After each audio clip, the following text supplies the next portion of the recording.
Both of my parents were artists when I was growing up. I don't usually set out to make a work of art that's about something or that's going to say something in particular, but I do a significant amount of reading before I come into the studio. So I just read as much as I can and fill my head with all kinds of ideas. And I usually spend the first 15 minutes that I'm here writing. The writing helps me organize my thoughts and my mind so that then I'm ready to start using my hands and really working with materials and objects and form. And that way I feel like I've done this sort of groundwork of preparing my mind for when that light bulb goes off and I have that aha moment. And for me, those are usually more like duh moments than aha moments. It's like, oh, of course, that is what I have to do. Originally, I found the viewfinder objects online. I would order old film strips and like scrape them up and paint them with watercolors. Through that process, I started noticing that the lens of the viewfinder would sort of warp and distort how you could experience that 3D object within this tiny space.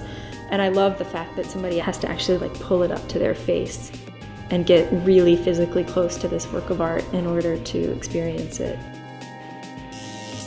When I was in my mid-20s, I was diagnosed with a heart condition.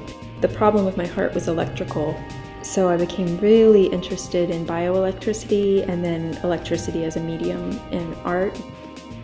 I'd done this really gross performance where I was performing with these rubber cast rats and electrocuting them. I had bought all of these glass eyes. I was really excited about this idea of the eye that's made to be looked at and not looking at anything. And I found these circuits to build lights that would then light the eyes that I was using in this installation. And the circuits themselves were so much more interesting than the eyes that I just was kind of like, oh, all these little things that I've been building, these are the work, not this thing that I'm trying to illuminate. That's how I really started treating them more sculpturally and working directly with the circuits as sculptural objects.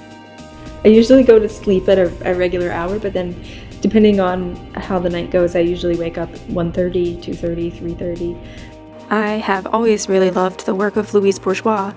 In the summer of 2016, I learned about a series that she had made called the Insomnia Drawings. I love her work, and I love that series so much. I was like, oh, that's what I can do in the middle of the night when I wake up, is I can just draw. At first, they were kind of this sort of personal way to get out my mental energy. But then as the political climate has intensified into 2016 and now it's all gotten really weird in 2017, I started seeing other people were awake when I was awake. So the first couple of people to like the photos when they get posted to Instagram are also unable to sleep. And I think it really speaks to this time historically for us. I really want my work to reward a viewer who spends a little bit more time with it. So you may see something across the room or from a distance and come closer, spend a little more time looking at it, and you notice a detail that's like a secret or like a little surprise.